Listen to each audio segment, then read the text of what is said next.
Hey guys, and welcome to Doomsday SMP, the movie. This is a full, unedited compilation of all 15 Doomsday SMP episodes I've released on the channel in order. If you want to show your support on any of the videos specifically, the link to the playlist is in the description. Enjoy!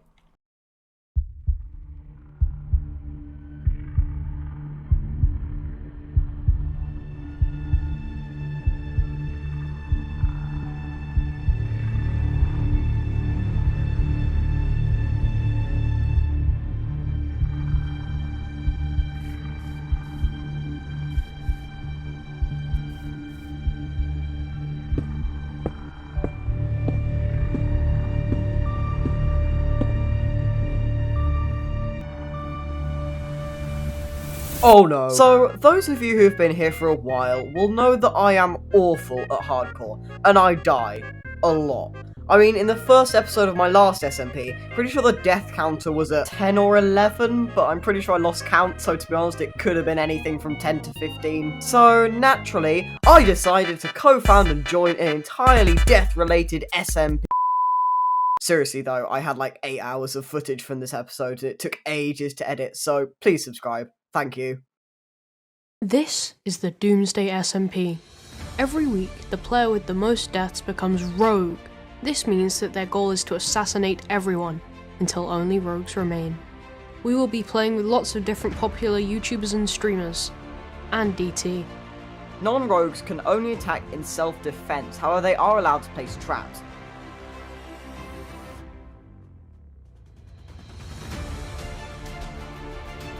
Rogues can form alliances with each other, but rogues and non-rogues cannot have alliances. So yeah, welcome to the first episode of the Doomsday SMP. This is gonna be a lot of fun. But you may notice I'm on top of a tree and also on 4 hearts.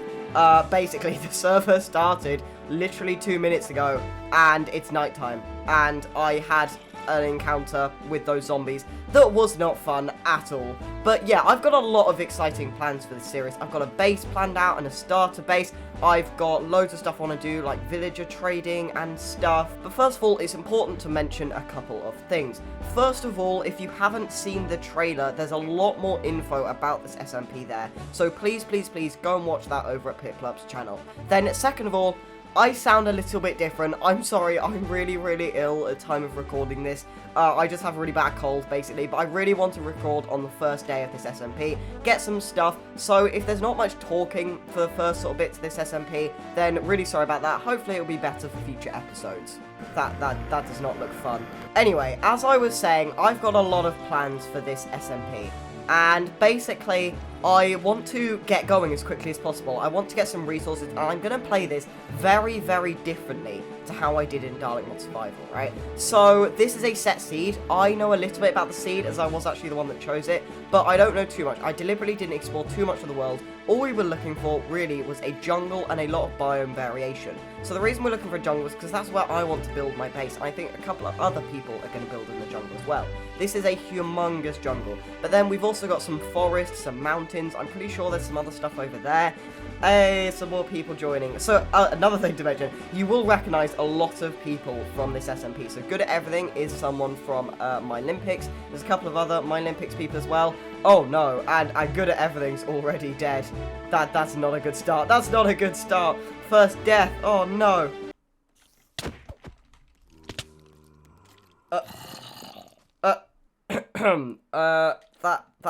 That was a little bit of a scuffed start. Anyway, okay, so basically what happened is Good at Everything died due to lag. And he was like, can we remove that death? Because the SMP started at night, so he got killed by a load of mobs. And then I said no, because I don't have admin. And then he punched me off the tree, as you saw. Yeah, this has been a great start, but don't worry, Piplup's going to remove those 2 deaths. It's all going to be okay. Anyway, for the first week of this SMP, basically, it's just going to be like a normal SMP. We're just going to do normal vanilla Minecraft stuff. And, ooh, that's cool. But I want to get some good resources going. I'm going to do quite a lot of mining. Basically, stuff that I can do off camera, so you don't have to listen to my horrible voice. But yeah, I'm going to find a place to settle, a place where I want to build my starter base, and obviously my main base, because they're actually going to be linked this series. So my starter base is going to become part of my main base, which will be pretty cool. And then, yeah, basically a load of other stuff. I've not got much planned, so I've just got some stone tools in the meantime. And yeah, I'm just going to keep looking around for a place where I want to build my base. I kind of want to just grab some stuff from this. I kind of want to kill that iron golem. I don't know if I should, though. I'm going to grab the hay bales because they're cool. Wait, I know. I can just do this, right? Can I hit it? Yes. Oh, I'm going to kill this guy. This is perfect. Oh, I killed it. And how much iron do we get? 4. Hey, that's pretty good. Oh, and I killed that one as well. And that's 9 iron already. Hey, this is going very, very well. I did not expect to get that kind of start. I'm not going to lie. Okay, I don't really know what can be at the top of these pillager towers. But if I'm being completely honest, I don't actually see many pillagers at all. Like, I don't know if they're all just hiding in one location, but I'm just gonna head up here and hopefully not encounter any pillagers. Yeah, no, there's no pillagers at all. Okay, what's in the chest?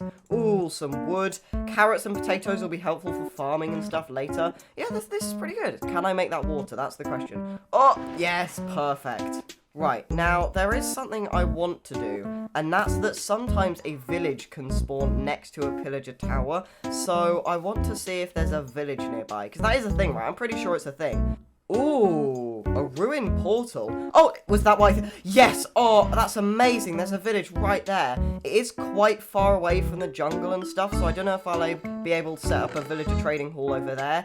Ooh, a golden apple, some flint, a flint and steel. I mean, I guess I'll take it, and a block of gold. I don't know what I'll be using this for, but it's a cool thing to have, I guess. We found 3 structures already. This is not the start I was expecting. Anyway, I think I'll just block all the villagers in their houses in this village, and then I think we should be good to finally get on with what I was expecting to do. Just some mining, getting some resources, all that boring stuff you have to do at the start of the series, and finally actually finding a place to build my base. 6 hours later. Right, so just before I left, I managed to get a couple of other villagers stuck in their houses, so I think we've got about 5, maybe even 6, possibly even 7. I kind of lost track. We've got a lot of villagers in that village ready when we need it. So obviously transporting villagers is a massive pain, and we do have to get them over this massive mountain, although I'm thinking of maybe just cutting through it. So the nearest jungle is this bit over here, so I'm kind of thinking of making my base relatively close to this village so that we can set up a villager trading hall and stuff, and we could even do some fancy stuff with the village to almost make it part of our base, if you know what I mean.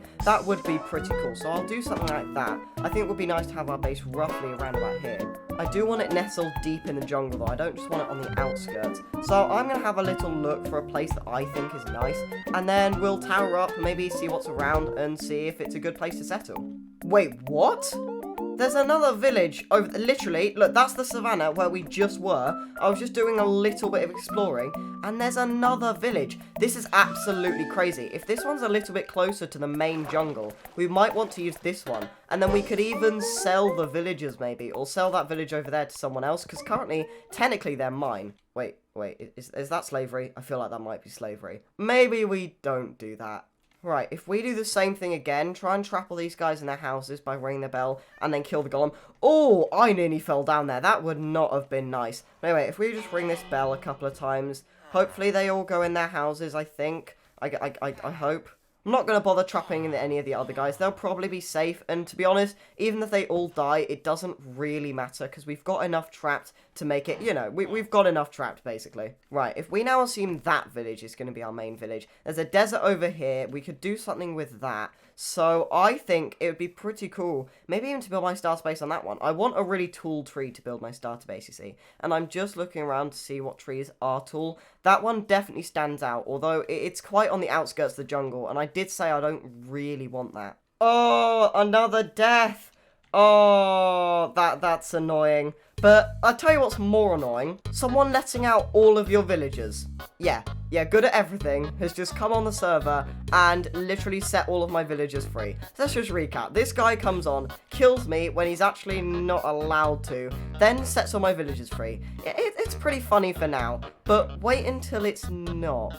This guy's annoying me. He's not wrong. But I was kind of expecting everyone to just be nice like they were on Dark Mode Survival. Oh dear. Ooh. I really like the look of this tree. This is really tall. It's in the middle of a really good bit of jungle. I know it would be quite hard to transport the villagers from our village over there all the way through the jungle. But to be honest, if my base is going to be quite big, right? So this is just my starter base. It's going to be part of this tree, which would be pretty cool. Yeah, I really like this one. This is where I'm building my base. And then what we're going to do is that my base will basically expand all the way along here. I'm going to build some stuff in that lake, I think, because I did want it to be near water. That's going to be really cool. Might have to expand it a little bit. We can get to that another time, right? The main thing is I want a good place to build my starter base, and I think this is it. I'm going to have to chop down some of the trees in the area, not because they're clogging anything up, but just because I literally need wood. I haven't actually done any resource gathering yet. Oh no! Oh, that was absolutely terrifying.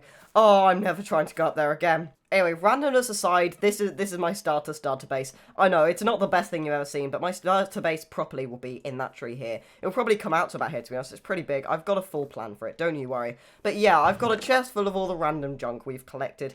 And then, yeah, that's pretty much it, to be honest. We haven't got much else. And so, it's time to change that.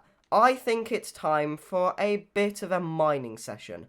And it's time for something else. You see, if you're not familiar with my other series, Dalek Mod Survival, if I'm doing a big project, or just a big thing that takes quite a long time, I don't just cut it out. No. We do things in one form here.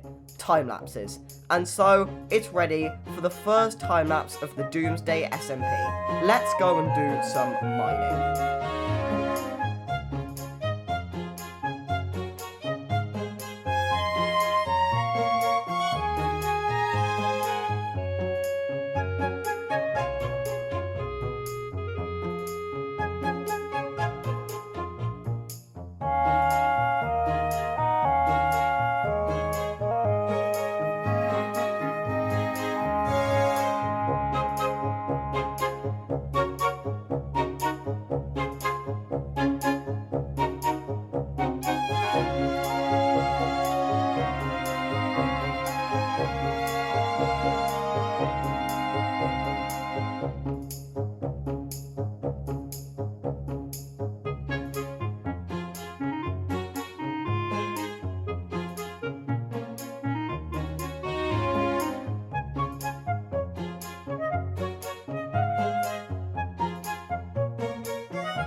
Right then, welcome back. It's been a while. I mined for well over 2 hours, and you only saw the tiniest bit of it because I went mining for a very, very long time. Some more people came on the server, some more people left the server, we had some more deaths, as you can see over here. Loads and loads of stuff has happened, and I remembered to turn on my resource pack. Yeah, I've made a resource pack. Well, I mean, I didn't make it.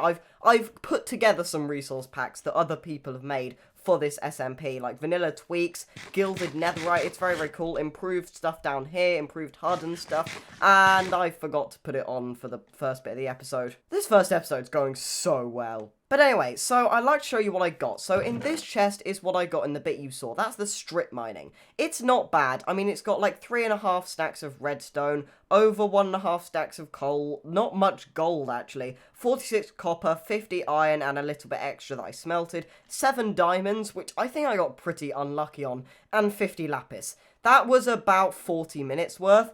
Then I decided to go caving, so I went in all the caves instead of strip mining. And I came back with a slightly different haul. Yeah, this is what I came back with. So this is all the materials I got from strip mining. Because obviously you get a lot of blocks just from mining. But I got so much. I got 4.5 stacks of coal, over 3 stacks of redstone dust, 6 dripstone, which is pretty cool, 19 diamonds, over 2.5 stacks of lapis, 3.5 stacks of copper, and then almost 4 stacks of raw iron and a stack of gold. That is pretty good. So this is going to do us pretty much, I'm hoping, for the entirety of the series. I mean, I'm not going to need much more coal or redstone or anything. The iron and copper I might need a bit more of, but other than that, I think this is pretty good. And then this is what it looks like when put into block forms. It's not quite as impressive, but there is a lot here. So we need to obviously smelt all of this and stuff, but what I'd like to do next is something very monumental. I'd like to make my diamond armor set. So I think we'll go with some leggings like this, then some boots, and obviously a helmet. And then I'm not actually going to be crafting the chest plate. I know I can, but that's obviously because I'm going to be getting an elytra in maybe a couple of episodes' time. So I'll leave the chest plate as iron for now, which then enables me to make the rest of my tools. So we've got full diamond tools, more or less. I mean, I haven't got a sword, but I don't really think I'm going to need a sword. Now I've got 2 diamonds left over for an enchanted table and 4 spare. And obviously my full set of diamond armor minus the chest plate, which again, I could have crafted, but I'm not going to for the sake of an elytra. There's not much point. So obviously, once we get all the villager stuff sorted out, we can get all of this enchanted and it'll look all shiny. It'll be really, really cool. And the reason I'm leaving 5 obsidian, or 4 obsidian I guess, and 2 diamonds is to make an enchanting table to help that a bit as well. And yeah, this is really, really exciting. Actually, what I might do is take these 4 diamonds in a minute once I've smelted up a load of this stuff, and then I can heal my pickaxe because I don't really want to craft another one, but I can just heal it with those diamonds. So that should be pretty good. Yeah, there's a reason I grabbed so much coal in those caves. All of these are full of stacks upon stacks of iron and copper and gold. All the stuff that needs smelting, basically. And we've still got a considerable amount of coal left. Anyway, I'm going to go AFK for the next few hours and basically just leave this to smelt. Oh, no. Oh, that's not good. We had some issues, but they're fixed now. Anyway, like I was saying, I'm going to go AFK and, yeah, basically smelt all of this up. 2,000 years later. Right, so next up in this episode, I'd like to do something a little bit different. So far, we've just done a lot of resource gathering, a lot of boring early game stuff, and we did a lot of exploring, and that's what I'd like to continue with. So I kind of like to go to the nether, get some better enchants on my armor and stuff. We'll get some enchants at all, we haven't got any yet, and I'd just like to interact with some people. However, I've barely been off for a couple of hours. Literally, it's only been about, I'd say about 3 hours, and look at the deaths. 6 deaths of J Fireplace, 3 for Barnu, Corin has got 2, and then the rest are the same. Chenster died and everything. Yeah, it is absolutely insane the amount of deaths there have been. And the people on the server right now are Barnu, Corin2358, and J Fireplace. And let's just say those guys have an alliance, and they figured something out. Technically speaking, if they kill someone with lava or end crystals or something like that, it doesn't count as a death. So we have to be really, really careful because they could sneak up on me at any point. So I have to make sure they don't know my location. But luckily, we are safe around spawn. And honestly, they're not horrible people. They're not just going to kill me for no reason. You know, I could say to them, say I'm doing some building or something, for example. They're not just going to come over and kill me with lava and stuff. Right? Right, guys? Oh, no. They asked my location. I don't know what to tell them. I think that works pretty well. Anyway, I'm going to head back to the village because I'm pretty sure the village might have had some bookshelves and stuff in it that I might be able to take. I don't know, even if it doesn't, we can look for another village or something, or just look for some sugarcane and cows and stuff and do it the old-fashioned way. Oh, there's my village, and there's a massive house and a nether portal, and a load of weird stuff. Wow, a lot's happened already. There's also some cows over here, though, so I'm going to kill these guys, hopefully get a bit of leather, and then go and see what on earth is going on over there. Anyway, let's hope they haven't let out all my villagers. Oh, this isn't looking good. Is that the house I went in? I'm hoping that's the house I went in. Oh, there's a loose villager there. Oh, okay. I think there's still some villagers in their houses. Is there anyone in this house? No. Is there... Please tell me there's a villager in this house. Okay, there's a villager there. I'm pretty sure... Yeah, they haven't let out any of the villagers. Okay, this is good. Anyway, whose house is this? There's no one nearby. I kind of want to use their nether portal. Just have a little look around the nether. Because I think mine will actually link with theirs if I'm not careful. There's red boots on it. This is very suspicious. Silk Touch book. That's amazing. How have they got all of that stuff? I don't know how they got a Silk Touch book. Have they been using my villagers? Okay, this is really weird. I'm not gonna lie. I don't like this. Oh, they're all sleeping. Oh, wait. Yeah, I should have just waited until night. I can block all these guys in their houses now. This is perfect. We're going to have so many villagers. This is going to be insane. But anyway, as I was saying, I'm genuinely terrified because these guys are acting a little bit weird. I'm not going to lie. These guys look like they very much want to kill me. They want to know my location. They want to know where I live and everything. Oh, wow, there's a lot of villagers in this house. But yeah, they want to know absolutely everything, and it's slightly scary. Oh, Corin's just been slain by a Vindicator. That is not fun at all. Oh, I hope he's okay. I mean, I kind of don't hope he's okay. I'm pretty sure he's about to come and kill me. But I hope he's okay all the same. Anyway, there's some sugarcane here. There's a lot of sugarcane, actually. I didn't manage to find any of the books that I was looking for in that village. But we've got the leather. We've got the sugarcane now as well. So we should be good to make a start. Oh, and another death. This is absolutely crazy. I don't know what's going on here, but there is a lot of death. They're definitely up to something. Oh, this is absolutely insane. These guys need to stop messing with all the pillagers. What on earth are they doing? Oh, I see how it is. Oh, I see what they're doing. They want to get me over to their base so that they can kill me. Yeah, no, I see how it is. There is no way I'm falling for that. Although I do kind of want to go and meet up with them. I mean, I'm pretty lonely out here in the jungle. No, there's no way I'm falling for that. Right, we're back home. Now, I do just want to grab my obsidian, 2 diamonds, and then make some books and stuff, because I want to get on with this enchanting business. Especially if this server's about to go into war, I want to make sure I have the right gear. Right, now, I know you need like 15 bookshelves to make the max level enchants possible, and I've only got 3 at the moment, as when you're not just finding them randomly, bookshelves are pretty expensive to get. But I'll just place my 3 down there, and they don't look like they're drawing into the thing. Shouldn't you get, like, particles and stuff? Okay, I've now got the particles. That's good. I think I just had to move it a little bit. Right, what can I get on this pickaxe? I know what I'm hoping for. Efficiency. These are all level 1 enchants. Right, I don't think it's worth it yet.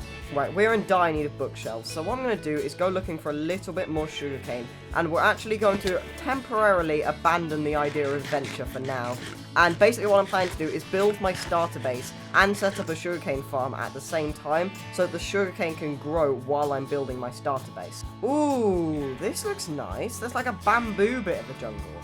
Hey, I kind of want to move my base. I'm gonna be honest, this looks really nice. The more I look at this would be really, really cool. Oh, there's a way. Oh, this looks really cool. I really want to build my base here. I think I might move my base, I'm going to be honest. I think I might move it to this tree here. I mean, you've got this, which is super cool. I'm going to raid that in a minute. You've got, like, the bamboo bit. You've got this lake. I really want my base to have a lake, because one of the buildings is heavily, based off of a lake. It needs a lake. I don't know. Right, so I just hopped into creative on the exact same seed as Doomsday, just to get a better look of the place where I kind of want to build my base. Now, this looks really, really cool. There's that in the middle of the water. That's a really, really cool feature. And I think it would be nice to have something here. However, I've just noticed something quite different. You see, over here, there is another one of these temples. I've never, ever, ever seen them quite so close to each other. It's absolutely insane.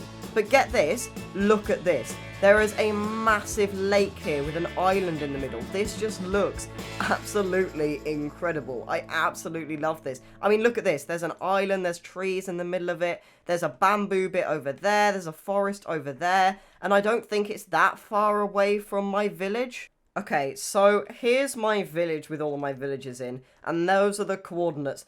Oh, okay, it is quite a long way away. So, I don't know, I have a feeling I might have to make my villager trading hall over there. Make, like, a quick way to get to it for me. Or I suppose when I have an elytra, it'll be really quick. And then, yeah, I think build my base here. I think this looks really cool. Right, now, as for a specific tree to build my base, I reckon it'd be pretty cool to build on this one over here. So it's kind of like suspended. I mean, we could do a bit of terraforming here. It's close to the lake, which is where I want the entrance to my proper base to be. My starter base will kind of be entwined with my real base, and you'll see how that will look probably next episode or at the end of this episode even. It kind of depends. But anyway, I think if I build my starter base on this tree here, yes, it is a tree house, then I can kind of do what I'm planning, and it's not far away from that, which is really, really cool. It's not far away from this as well. I think this could be a really, really cool area. There's some nice hills over there. There's pandas. Oh yeah, this is absolutely perfect. I'm definitely building my base here. Right, so back in the Doomsday SMP, we're just next to the jungle temple over there.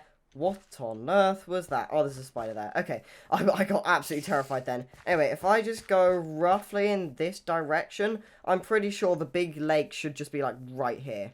Aha! Here we go. Oh, this looks even better from the ground. And there's pandas right there. Wait, I actually kind of want to keep these pandas. See, pandas are actually kind of rare. Like, you don't find many of them in a jungle at all. So to find this is really, really cool. So what I'm going to do is I'm going to make a jungle boat for him to sit in. And that way he can't escape.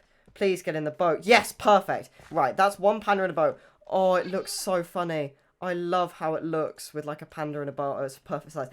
Anyway, I'm getting really distracted with the pandas. We need to go and gather some materials, and at the end of this first episode, I think it's only right to have a place to live. Finally, time to build our base. So I need to go and gather some resources, get over to the actual place where I want to build my base, which I'm hoping is somewhere over here, I think.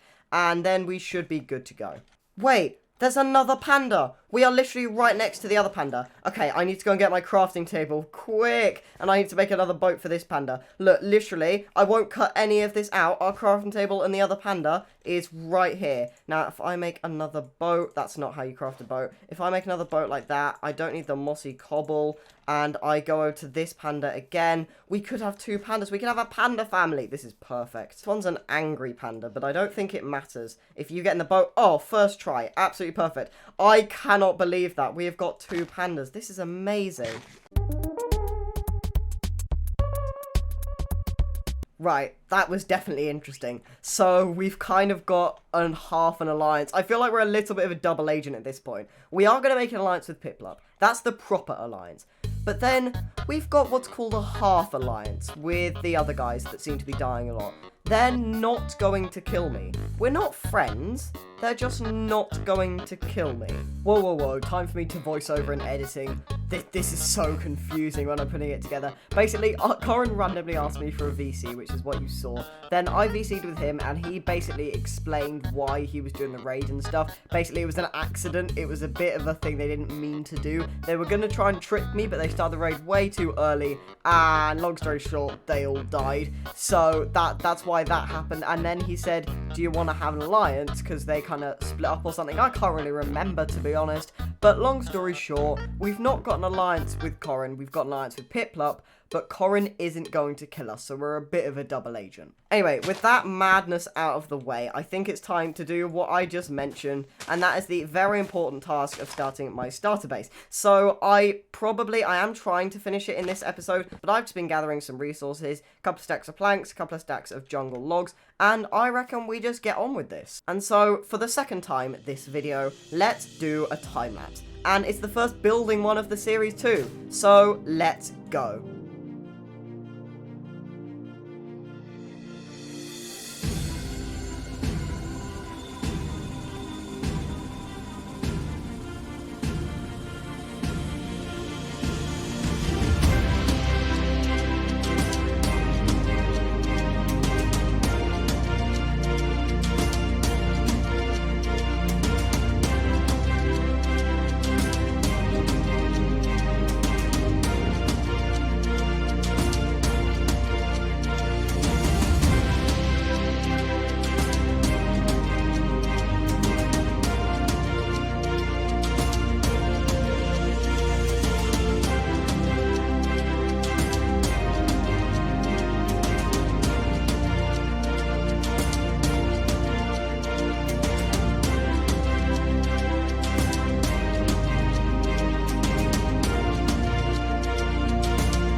No! God!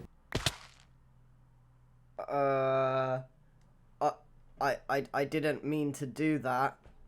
I'm sure it's fine. Well, that was slightly embarrassing. Anyway, on with the time lapse. We need to carry on building my base.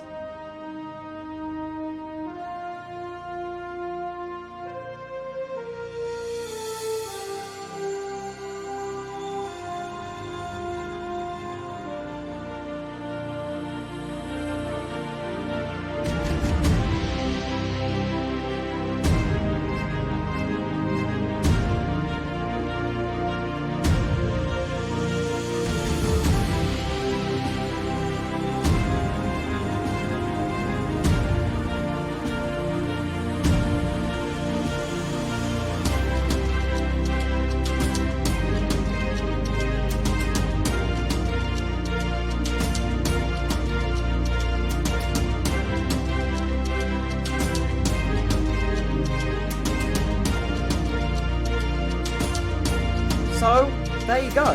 This is my Doomsday SMP starter base, and I really hope you like it. So straight away, I have to say, this design is actually partly a tutorial. I will leave a link to the tutorial down in the description for you guys to go and watch if you want to recreate this yourself. But then I added a lot of the details, so for example, I added the lanterns instead of torches, the chains hang from the trees and the vines hang down, the barrels there. I did all the interior work, I removed some of their features and stuff as well.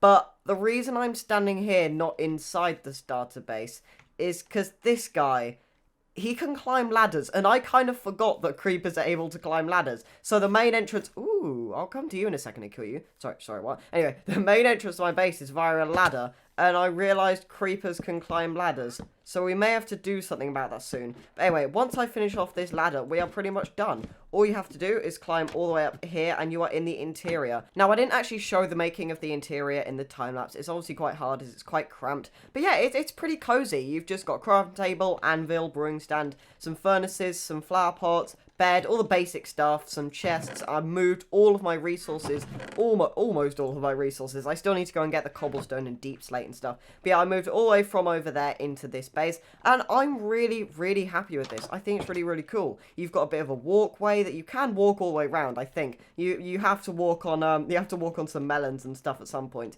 but you can more or less get all the way through. And yeah, I think this is really cool. So basically, the plan for my base in the future, I won't be revealing yet, but I'll give you a clue. There's a reason I went all the way over there to gather the resources for this base. That's because I don't want to chop down any of the surrounding trees. However, something quite funny happened. You see, there is a ladder here, and that's kind of the secret entrance to get all the way up here. And the reason I needed that is because you may have seen in the time-lapse, I actually shrunk this tree. I removed the entire tree down by about 8 blocks. It was quite a long task. I moved the entirety of the tree downwards just so that it would look a bit nicer, because I accidentally built this a bit lower than I thought I was initially planning to. It just made it easier for the sake of the building process to have it a bit lower to the ground in case I fell off, for example, which you may have also seen. I fell off a tree while gathering resources, and I'm on my first death, as you can see in the corner there. I mean, it doesn't really matter because Corin has 11 deaths on the server, so if I want, I can die 10 times this week, or 9 more times, and I still don't become a rogue. So that's good. But yeah, I've got my starter base, and there's not really much else I want to do in this episode. We have done so much today. So we started with some exploration, we explored the world, we found a place where we wanted to build my base, which we've now constructed. We did a load of mining, got a load of resources, got a bit stacked, and yeah, this is going to be a mammoth episode once I start editing it, but I'm really happy with the progress we've made, and I'm really happy with this base. So I really hope you've enjoyed this first episode of this crazy new SMP. I will leave a link to every single participant in the description if you want to go and check them out. I highly recommend you do. And yeah, this has been a lot of fun, and I really hope you're looking forward to episode 2. Honestly, I don't know what it is with Piplup and cramming loads of cows into one small space, but that guy seriously got some issues. Anyway, welcome back to Doomsday SMP. So today is episode 2, and firstly I'd just like to say thank you so much for all of the support on the first episode. It really does mean a lot. People definitely seem to enjoy it. I definitely enjoyed making it, and I'm back and sound normal now, which is definitely nice. So it's been roughly, I think, about 5 days. What on earth? Honestly, this server changes so quickly, things are popping up absolutely everywhere. But yeah, I'm back to normal now, so hopefully uploads should return as well. And I'm working on my next tutorial in the background as well, which is why I haven't been on for a while. But look at these deaths. That is absolutely insane. I mean, we've got Super the Tuber, who we haven't even seen in the last episode. We didn't see him at all in the last episode. And we got Sam up there as well. But the good thing is we can die another 12 times and still be safe. So that's a bit of a positive. Negative thing is that we're going to have a rogue on our hands literally at time of recording this tomorrow. Today is Friday the 17th. And tomorrow we decide who the first rogue is going to be. And I think I have a pretty good idea on who it's going to be, but I guess we'll just have to wait and see. Things can change at the last second, trust me. So I'm starting over here at spawn because I just wanted to have a look at what's changed and what weird stuff has popped up. And yeah, there's certainly a lot of it. However, that probably leads you on to another question. What weird stuff have I been doing in the meantime? I mean, I said it's been about 5 days. Well, I've been doing absolutely nothing. Yeah, I haven't been on the SMP for 5 days. I mean, it's one way to keep your deaths down. But anyway, what would I like to do today? Well, I would like to do a lot of little things you have to do in your episode 2. So I'd like to get some enchantments maybe, which involves a lot of villager stuff. I'd like to explore the nether. That's going to be quite cool. However, before we get properly started, there's a thing on the server. You see, if you run the command in chat /trigger spawn like that, then you just teleport directly to the world spawn. It's very, very helpful. And also at spawn, we have this tree.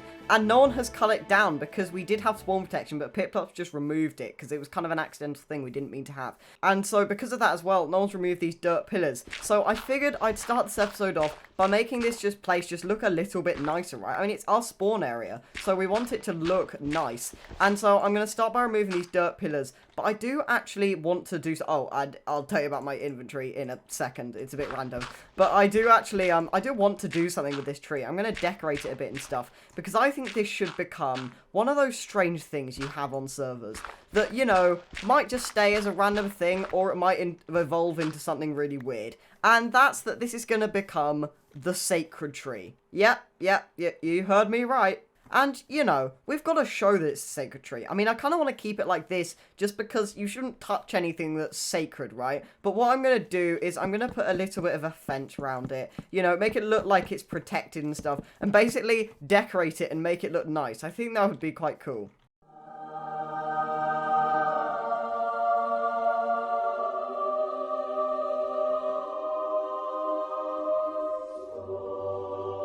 Okay, so maybe I went a bit overboard. Maybe I slightly stretched the definition of not touching it, but you've got to admit, it looks pretty cool. And it looks even better at night. Yeah, maybe I went a little bit overboard with the lanterns, but I crafted a whole stack for my base, and I had a load left over, and I'm still going to use these lanterns, but I can always craft more, and I think it looks really, really cool. Actually, I take it back. I might remove these ones on the posts. They are maybe a little bit too much. But anyway, all I've really done is just added some roots down there, added a sign that says the sacred tree, added some lampposts just to make spawn a bit more safe as well, added some chains with lanterns hanging down from them, and added a bit because this is the actual bit you teleport to when you do /trigger spawn. So I figured it'd be nice to kind of mark it a little bit. And yeah, this is the sacred tree. It's a weird thing, but you know what? It makes for a good video title, so I'm not complaining. Anyway, like I said, I want to do villager trading in this episode. And then next episode, I think what I'm going to do...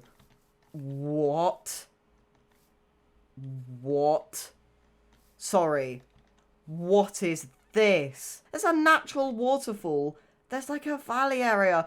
I am so doing something with this. At some point in the series, I think I know exactly what I'm going to do with it. And I'm not going to tell you guys until I do what I'm going to do with it. I have something planned for this that I literally thought of 5 seconds ago. And you guys aren't going to know for a while. Sorry about that. But before we do all of the villager stuff, I'm just over here at my base. And I just wanted to do a couple of things. First of all, I found this yellow bed at spawn. So I'm definitely replacing my bed with that. That looks so much better. Second of all, you may notice my pickaxe is on 17 durability. And it actually wasn't in the intro. And there's a thing I need to mention.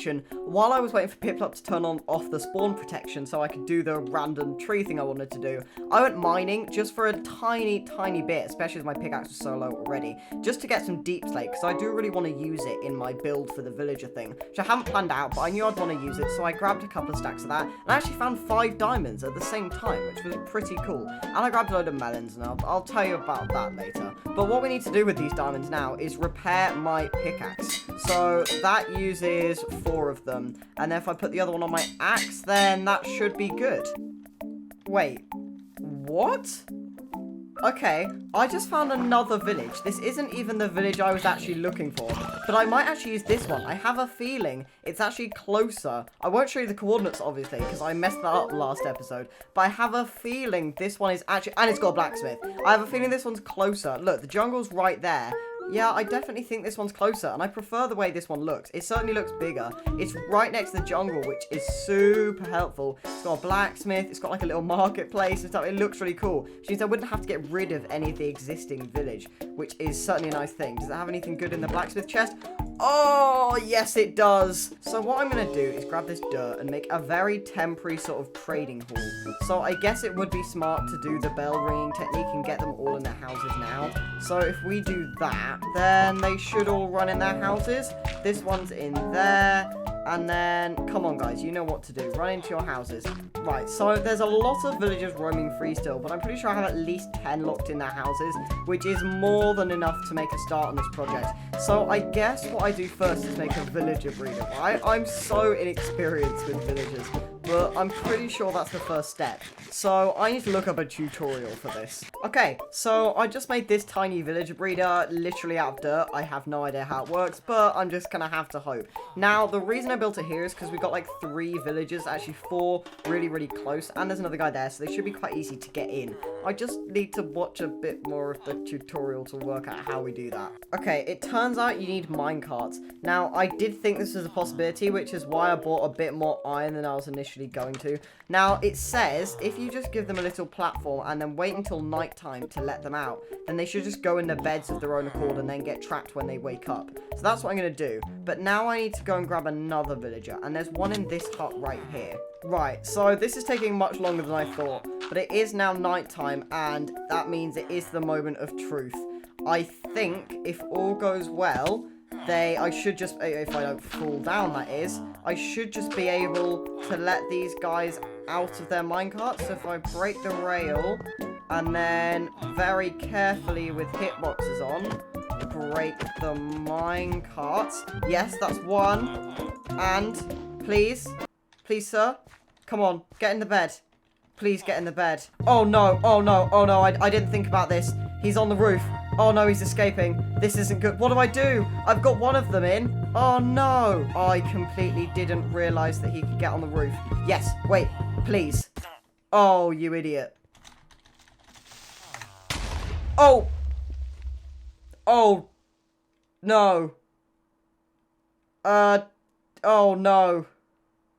That's not good. Oh wait, yes, it's perfect. Oh, I set my spawn. Oh, no way. Oh, that's so perfect. Oh, I didn't even mean to do that. That is crazy. We're fine. We're absolutely fine. Right. My main concern is that this guy is refusing to go to bed. And I have no idea why it is. Does he want to go in any of these ones? If I extend this path, does he want to go in any of these? I just don't know why he's not getting in the bed. Right, he's gone all the way around here. Now, please, sir, I'm begging you, just get in the thingy. Yes! Oh, it's in the bed. Right, I've slept, and the question is, has it worked? No. No, oh no, oh no, oh no, oh no. One escaped. Oh, I think he went on this bit. I forgot to remove the paths. Okay, well, one of them is in the breeder. We need the other one to get in. Right, so I did manage to get another guy up here. He's just in a minecart at the moment. Now, fingers crossed, what I'm hoping is he will just go in a bed as soon as it turns nighttime, no matter if people sleep.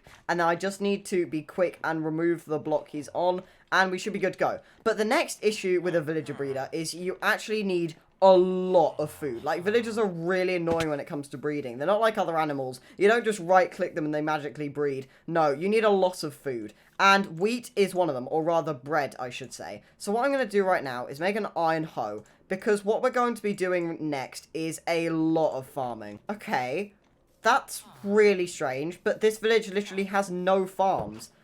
That's crazy. I'm literally going to have to make my own farm for these guys. I mean, sure, I'm not complaining. I needed a farm anyway. So I guess we'll make one now.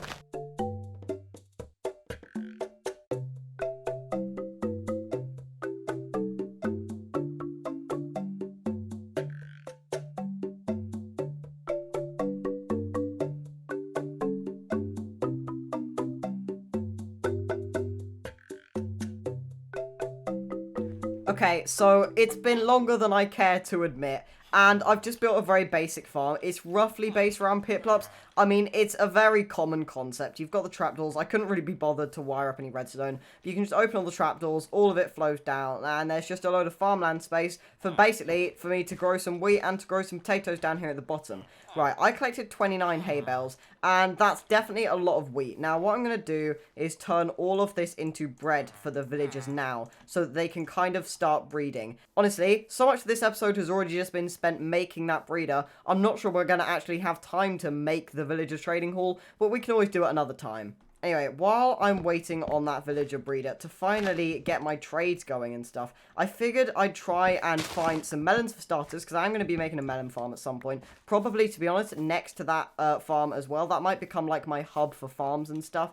But I'm also looking for a lava pool, because I want to try and go to the nether this episode as well. Not for much exploration, just maybe set up like a basic area. Ooh, I'll take that sugarcane. But yeah, there's not really much I want to do with the nether necessarily in this episode, other than just make some tunnels, maybe look for a fortress or a bastion or something that we can do stuff in. But yeah, my main concern is actually just getting there, and the villagers, of course. So unfortunately I didn't manage to find a lava pool, but thankfully it is now nighttime. So what I'm gonna do is, fingers crossed, just let this guy out of his minecart by coming up here, and he should just go straight into the beds, at least I'm hoping. Yes, he's in the bed.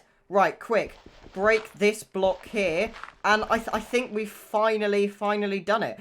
Right, so I've slept, and yes, that is almost certainly 2 villagers in. If I can actually get a good view of it without falling down. We have 2 villagers in the breeder. This is perfect. Right, now what I'm going to do is just come over here and then give these guys some bread. So if we just chuck some bread in there. Wait, is it falling all the way through? What? What's the point in that? Oh, we've got some hearts. Does that mean, yes, that's a lot of hearts? Yes, perfect. I think we have a baby. Yes, perfect. Oh, that is brilliant. I can't believe how quick this is. This is crazily fast.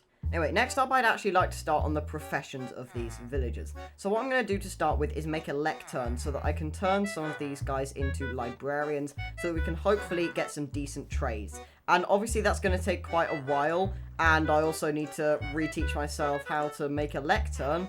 I think it's something like this, maybe? Yes, perfect. So if I grab one of these and then get one of these villagers and turn them into a librarian, then we should hopefully get some good enchanted book trades. Right, now I've just blocked myself in. There's actually 2 villagers in this one house here. And you want to become a librarian? Absolutely perfect. I mean, I'm not complaining. Unbreaking 1. Oh, I got so excited then. We got a book first try. Right, I'm just going to keep grinding at this to see if we can try and get a mending book, because that's really what I'm looking for here.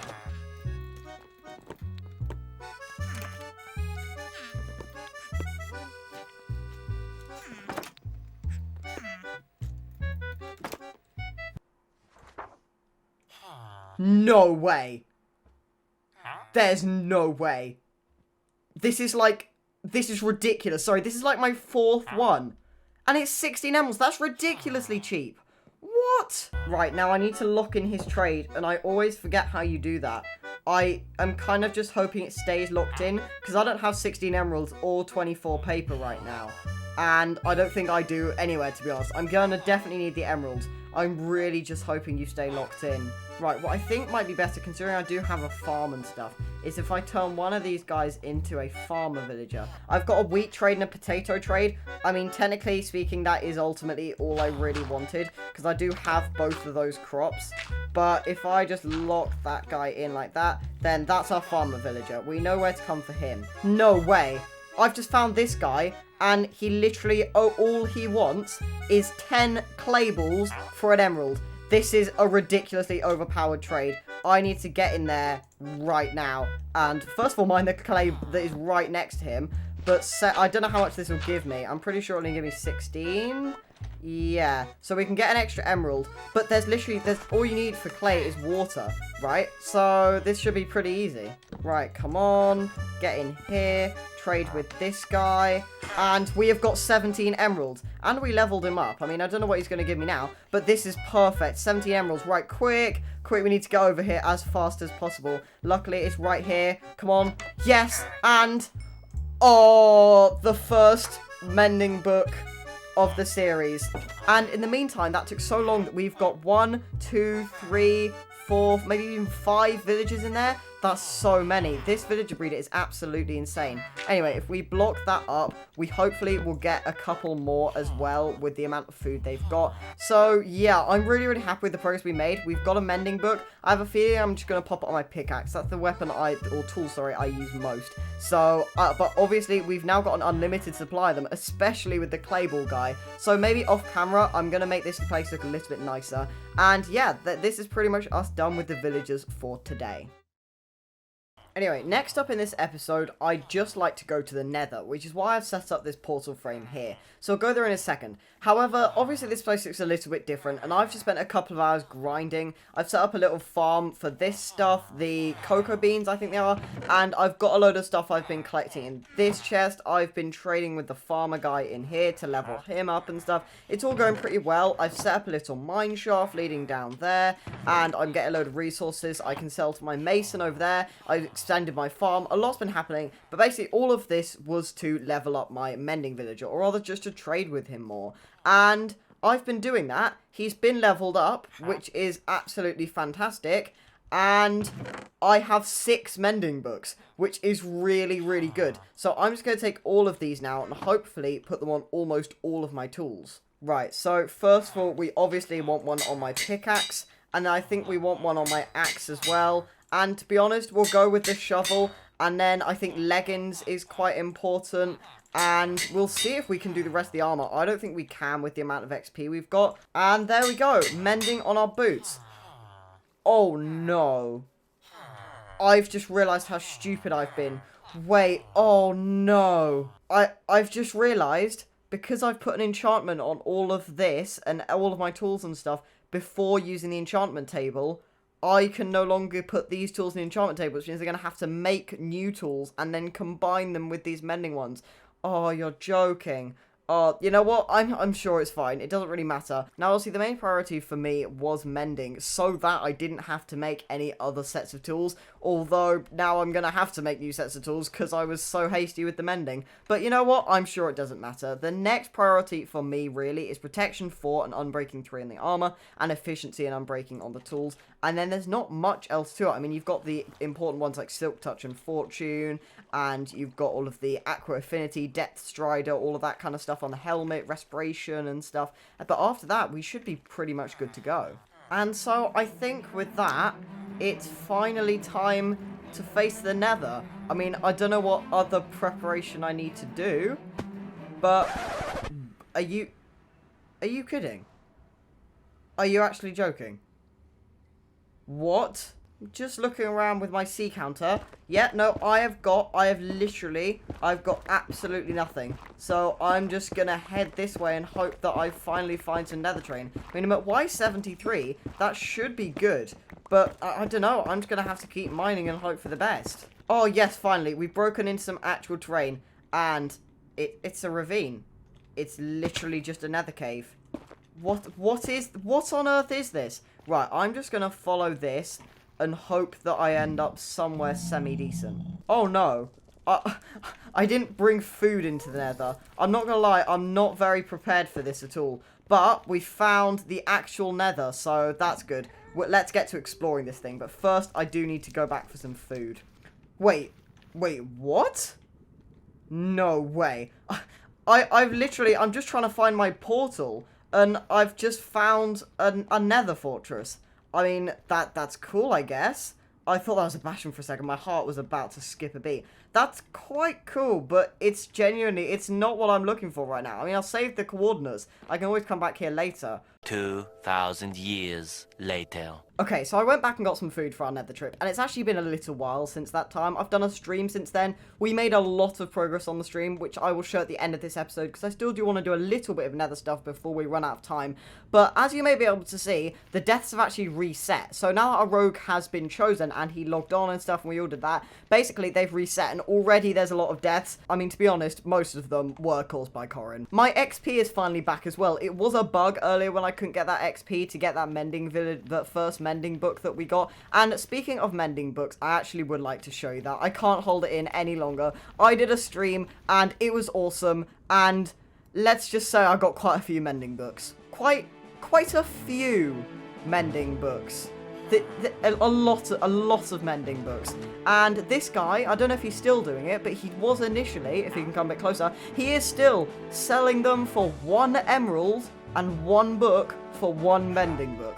which is obviously absolutely ridiculous, but it's because we did a thing over in here where we cured the villager. So basically, we turned him into a zombie and then turned him back into a villager, and it drastically lowers his prices, right? So we did that, and as a result, I have tens of billions of mending books, and I also managed to get this guy, who is actually trading me Silk Touch for only 8 emeralds, and that's without any curing or anything. So this is really, really good. I got one of them to put on my pickaxe and stuff, but yeah, this is going really, really well so far. Oh yeah, and the village is called Old Frazzle. I just thought I'd show that in my video. So you've just got this really weird contraption that I built for the zombie thing, and then you've also got this enchanting setup, and you may be wondering how I got the books. I stole them. I mean borrowed them. Yeah, we borrowed them. Permanently. But yeah, this place is really coming along, and I've decided this is definitely going to be my industrial district. So I'm going to try and clear up all the gross stuff that's here, make it look a bit nicer, make some big farms like a gunpowder farm and stuff. That's going to be really cool. A proper automatic sugarcane farm, maybe some automatic farms as well. And yeah, that's basically what I'm planning, and it's going to be really cool.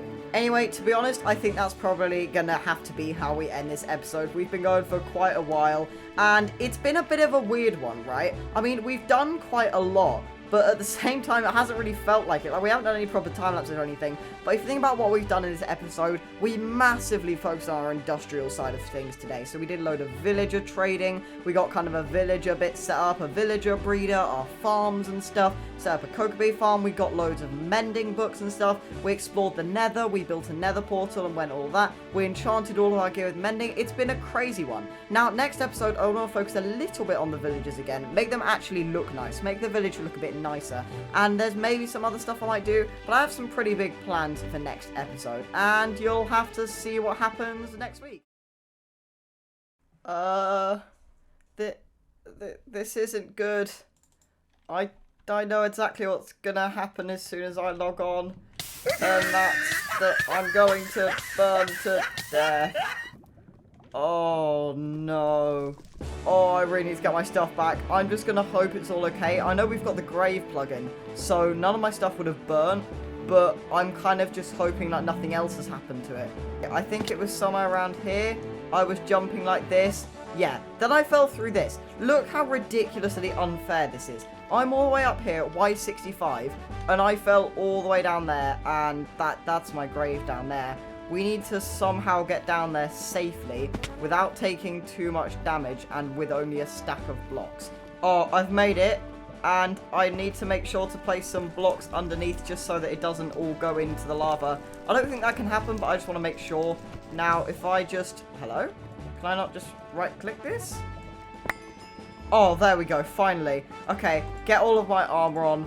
Okay, that wasn't too bad. That's okay. Well, that certainly wasn't the start I was expecting to this episode, but then again, on this server, it's hard to expect anything. Anyway, welcome to episode 3 of Doomsday SMP. We are starting over here at the industrial village thing once again, so we're going to work on a bit more today and some other stuff as well, but I can give you a bit more context of what happened. It's really, really simple. Basically, I was just in the nether mining quartz to repair all my tools and my armor and stuff because they also got mending, and quartz as an ore gives you a lot of XP. Obviously, I'm going to have farms for that eventually and stuff, but for now, quartz is one of the best things I've got, and yeah, it's just really handy. And then I was literally just walking and I fell down that ridiculous hole and kind of fell in the lava and panicked a bit, so I thought I'd hit record. And with that fiery start, it's time to get on with the episode. Right, so thankfully since the last clips, the deaths have actually reset, so that one death didn't make a difference at all. However, Super the Tuber, for reasons we're not going to really be discussing, has left the SMP, which means we actually had 2 rogues for this week, the people with the first and second amount of deaths, and that was Corin and Onite, which means they both have an alliance with each other, and they are both rogues. So that is really, really, really something to watch out for. So I figured it might be time for me to start getting involved in alliances as well, which is why, to kick this episode off, we're going to be forming an alliance. And with who, you ask? Well, with Piplup. So let's go and meet up with him. I'd like to propose an alliance. Yes. Okay. Alright. Sounds good. Good. Yeah, right, bye. How? Sounds good. Wait, how much for a mending book? Okay, I'm opening a shop. I will be back. Okay. And buy You some might of get an those alliance. You might get an alliance discount, right? Okay. And Amazing. we also sell Alright. golden carrots if you're struggling for food. Can we do Yeah. like some trade and stuff? Because I need golden apples for my villagers. Can we like do some cheeky trading? Yeah. how many stacks of golden carrots do you have on you? 1. Okay, 1 stack for 2 golden apples. What? Yes. These are hard to come by. Yeah, This is so am I. 18 So until I cure my 18 villager. times 9. 18 times 9 is like 300 Alright, or fine. something. You know what? So- Unbelievable. Unbelievable. Alliance is over. Alliance is over. I'm leaving. No, please, please. We're still friends, right? Well, it's been nice having a conversation. I'll be going now. What a great alliance. Okay. Amazing alliance. All Yeah. right. I will try and build us a meeting place. We need Ooh. more members. Yeah, We we should- do we need should- more we should members. I mean, like, Consider that. yeah. Corin is just pretty strong. So Yeah. we Basically, Corin isn't gonna kill me. why not? I feel like I should come back. This conversation isn't over. I'm coming back. Okay, so basically, I don't have an alliance with Corin because, as the trailer says, rogues and non-rogues cannot have alliances. Yeah. Check the But- card. Click the card right now. Click the card. But then, Yes. but the thing is, he's not going to kill me. Why? So, as in, we're just going to ignore each other. And it's because of a thing that happened earlier in the series. And I'm almost like a double, triple, quadruple agent. Right? I can, see. you know... Look, you shouldn't really be confessing this to me. No, for you. All right. For you. Against Corin. Ah. You I see where I'm going with this? Because Yeah. I'm in a tricky situation. I told Corin I'm going to ally with you, like, good few weeks ago, close to the start of the SMP. And he said no allying with me. So I said I'll be a double agent for him. But I'm not going to be. I'm going to be a double agent for you, for him. How do I know that you're not going to be a triple agent for him? You don't. The reason you can trust me is because he's a rogue and you're not, and neither am I. Oh no! Oh, Oh no! crap. Oh no! Oh no! Well, it's been nice seeing you, Piplup. It's been nice seeing you. Run! I'm running. Oh, this is not fun. But yeah, basically, yeah, I'll meet up later. Okay, goodbye. Just to say, Yeah. well, I'm no longer recording. That is a dun, dun, dun, dun, dun. That's that moment. Right then, that was crazy. Okay, so I'm not even going to tell you guys where I stand. I kind of know where I stand. I mean, like, I'm a double, triple, quadruple agent, and Piplup doesn't know whether I'm for him or not. Corin doesn't know whether I'm for him or not. I don't really know at this point whether I'm working for Corin or for Piplup, but all I do know is I've got an alliance with Piplup, and I've got half an alliance with Corin, even though he's a rogue. So that suits me pretty well. I'm happy with that. Anyway, now we need to get on with the actual purpose of the episode. But Corin is online, and I don't know where he is, so we are gonna kind of have to be careful here, because he does know where my base is, so that's gonna be an issue.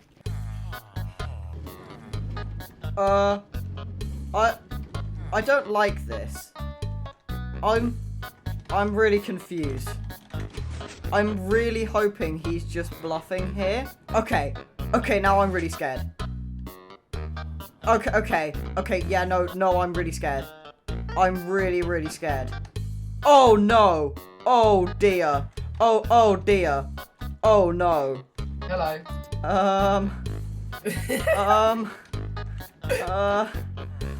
What are you doing here? I was literally just exploring and I just came across your village. I didn't know if you were bluffing or not. Because I was like, well, like, I know you know all the stuff because you watch the episodes and stuff and the streams and stuff. Like, you know I have a villager breeder and a farm. And then you were like, nice house you're on top of. And I was like, wait, you don't get that from watching a pre-recorded episode from like a week ago. Hold on. Okay, we might have to arrange something here because this is very much secret at the moment. So, you know, we're friends, right? We're friends. We're friends. Yeah. You're not a Yeah. rogue. I'm not a rogue. We're friendly people. We're nice guys. We're friends. Yeah. By the way, I found this like 2 days ago. Oh. I didn't just find it.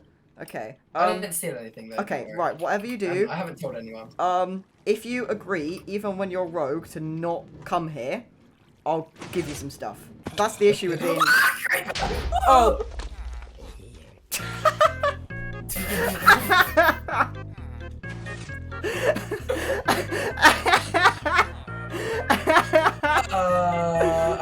scream. Just Okay, so this episode is absolutely crazy. So first we'll meet up with Piplup about potential alliances. Then Corin comes online just as we do that, meaning Piplup has to log off. Then Jay Fireplace discovers where my village is, which is absolutely crazy. So now I have to sort stuff out with him. Now we're actually going to go meet up with Chenster in a second about some potential deals which involve diamonds and stuff. So that's going to be cool. But yeah, this is absolutely insane. So I'm sure I can sort something out with Corin to maybe, you know, not us having an alliance, just us having a deal. Like you said, your wording was perfect.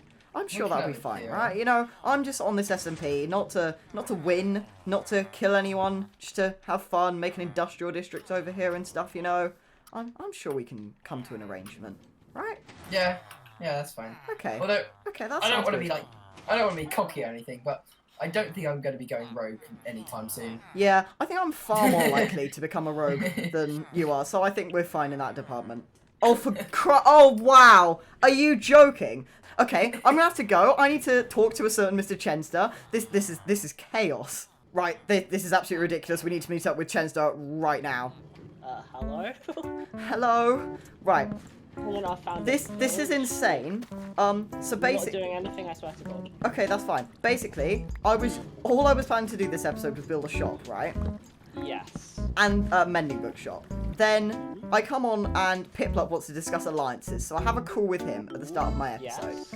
Then I'm just in my village getting some stuff to I'm maybe not in that village. yeah. So I'm just in my village getting some stuff for the thing. I Yeah. thought, oh, is that you? Oh no, that's Jay Fireplace. And then I was about to say, right, let's go and build the shop. Nice house you're standing on, DT, says Jay Fireplace, staring at me from behind a tree. So I meet up with him, right? So I'm like, okay, what are you doing? Then I was about to meet up with you just to do some business, and you're like, Yeah. hey, I think I found your village. I'm like, oh I'm no. sorry, I'm sorry. Okay, Sorry. right. Where are you? Oh, that's Onite's base. Oh, shoot. I don't have a snow village. I'm going to run away now. And then life. Yeah, that's the rogues. that's the rogues one. Okay, well I'll get you some golden carrots by the way. For a stack of golden carrots, 2 diamonds, maybe. I can happily do that, yes. If you can happily do that, we'll go with 3. You shouldn't have told me that. You don't get too greedy here. Hello. Okay. Okay. I have Ooh. come white flags, including my skin. Yay. White. Yes, same. I'll put my axe away. I have carrots for you. Okay, Here you go. diamonds. That's rather a lot of carrots. 1, 2. Come on. This is. Hey, Just a hey, little no. cheeky Hey, bird. hey, Just a hey, little I'll give cheeky you. bird. How about a stack of jungle logs? I How will about take eh? that. I will definitely take that. Thank you That's very enough much. for, like, more Pleasure doing business with you, sir. Pleasure doing business, sir. And then everything was good. And then Jay Fireplace called me again. Hello? Hello. Oh, wait, What? yeah, you're in a very big pickle. I'll just tell you that now. Wait, what? You're in a very bad situation. Why? So, you know, Corin. Oh no! Have you, So that's what I think basically, happened. no, I have not told him your fault or anything. Okay. But he basically just VC'd with me, Yeah. and he said. Well, the title for my episode has just changed from building a shop to I'm being hunted. Basically, he said, "You tell me." He made a deal for me. He said, "If you, because he know, apparently I don't know how he basically, he said, if you tell me DT's village codes, I will give you a totem and 5 golden apples." Oh, I seriously thank you in a massive way. But And he said, and he also said that you don't have to, like, DT doesn't have to know. He won't even see me there. I'll place a trap when he's not offline and then leave. And I was just like, give me 20 minutes to decide. okay. And now I'm gonna be with I you. see. Yeah, that's quite a nice thing to do. I thank you for that. I would pay you or something, but like, That's fine, don't worry. yeah. Okay, I'll bear that in mind. Thank you. I'm gonna go VC with Corin now. And No. You can't tell Corin I told you. Oh, I'm not gonna do that. What are you Don't gonna worry. say? I just need to talk to him about something I know can't what? tell you. Wait. I have the biggest brain idea. Okay, I'm stacked. Corin is not stacked. I tell him we meet up at spawn. He gives, he hits you once. I start stabbing him. He dies. We all have a fun time. It's the That actually perfect sounds plan. really cool, but And I'm gonna it's get a content. shield. That actually sounds really good. Okay. And he'll give me the totem first. Yeah. Then I'll tell you to come to spawn, and I'll just figure something out. And If we'll you just tell me to basically come scam spawn, him. I'll get ready to do /trigger spawn. Yeah. So we'll both stay here. I'm Yeah. gonna go VC Corin now. I'll work something out. We'll scam him for a totem, and then we'll kill him. Yes. Genius. Alright. Right, this is absolutely ridiculous. I don't know what's happening. I'm so sorry that this is all chaotic, but this is genuinely real time. No, there's not much editing here. It's not like I'm having loads of time between VCs. I'm having 5 seconds between VCs. Like, I'm almost tempted to leave this entire thing unedited, but I was literally just planning on making a shop today, and I've launched into full alliances with Piplup, into J Fireplace finding my base, into stuff with Chenster, into stuff with Corin, and now we're going to do something that might be ridiculous, but we're just going to have to wait and see. So I'm waiting for J Fireplace to just go to spawn now, and I'm just doing some villager trading while I'm waiting. But yeah, I don't know how this is going to go. See, I'm really scared because as much as I hope this will just go flawlessly, I don't reckon it will. There's almost, there's no chance this is going to go completely flawlessly, right? Something bad's going to happen. This is called foreshadowing for the second time in this episode. Hello? Hello? Alright, so we can't scam him. Aww, why? Because he thinks I'm gonna scam him, which is kind of the whole point of what we're doing. Ah, He's at spawn right now hiding in trees, he's told me. okay. So, for content, you know, Yeah. we do this, For good or and we bad just get a content. kill. And we just get a kill on Corin. So, you get there, Yeah. take a few blocks, take like 2 stacks of blocks. I've Basically, got... you're gonna slash I've got you're 2 gonna stacks, slash trigger yeah. spawn, Yeah. and then I'll kill him. Yeah. And then, or we can both kill him. If you get low, just run away any gaps and I'll keep you distracted. Yeah. And then, so, as soon as he hits you, I'll slash trigger spawn and we'll be there and we'll be ready. Okay. So you good? Alright, I'm so good. let me slash message. Right, Okay, so just you want get me to everything slash trigger ready in spawn the as hotbar. soon as you're ready. I'll tell you when to slash trigger spawn. And then you tell me when to slash I trigger spawn. tell you what, my heart is thumping right now. I'm like So is mine, isn't really freaking out. Alright, you got everything sorted out? I got everything sorted out.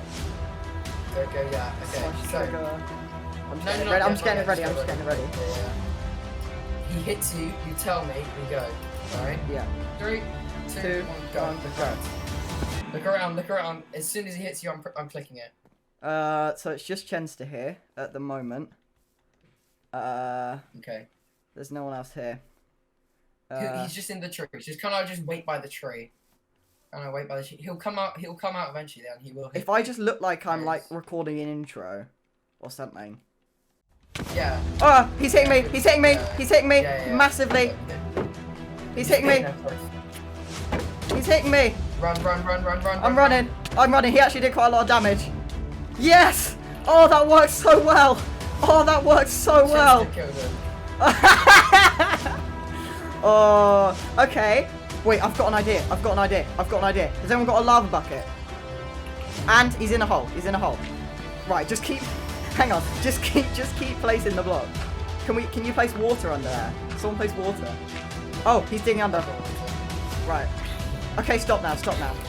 Let him get his stuff. Hello? You realise I was told everything about What a shame, Corin. Oh. I knew it was happening. I didn't. Wait, I didn't DM any of you, did I? What? No. No. Exactly. No one knew that. I didn't even know you were gonna attack these people. Oi! Whoa! Oi! Whoa! Whoa! Whoa! What? What are you... Are you... Lauren? Right. Wait. Right, this is a Lauren, step don't too come- far. I did Oh, not tell you anything. there's You so didn't- little you left. didn't scam me. Oh, there's so Jennifer- little left. Oh, my beautiful tree.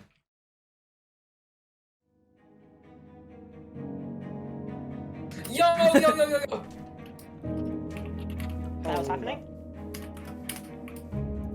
I hit typing. Yo! Whoa! Whoa!